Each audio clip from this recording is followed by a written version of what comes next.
Okay, so the first thing I wanted to go over with you is some of the crochet chart symbols and the abbreviations.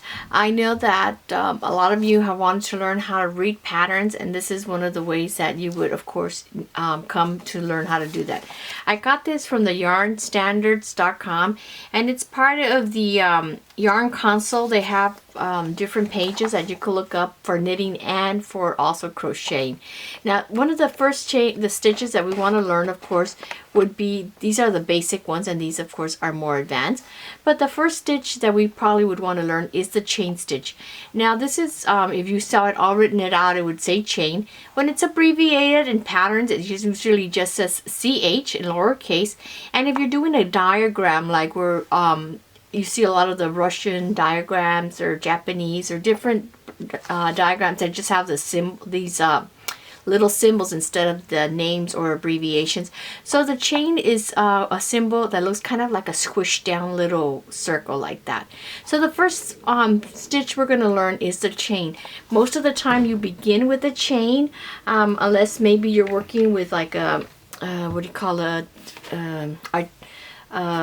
rounding in the circle with a magic loop. So the first stitch I want to teach you is going to be the chain. So this is what the symbol would look like. This is how it is written out, and this is the abbreviation, and that's how you're going to see it. Okay, so here to begin the chain, you just get your yarn. I'm right-handed, so I work with the yarn on my left hand. I just get the yarn. I'm just going to make, some people do different ways. I just get it and then just bring the yarn through the back with the crochet hook. Just pull it up and you'll have it there. You want it to be tight enough where it doesn't fall off of your hook, but not so tight that you can't move it.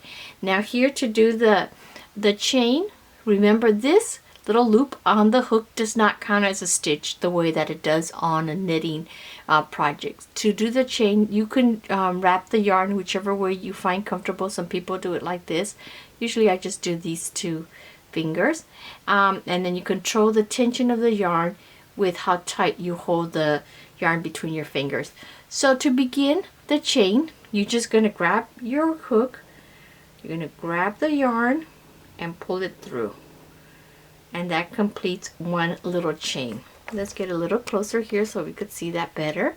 So we're just going to grab the yarn on that hook part and pull it through, and that makes our chain. So you have 1, 2, 3, 4, 5. And like I said, this is usually the basis of most patterns. They'll tell you how many chains to begin with.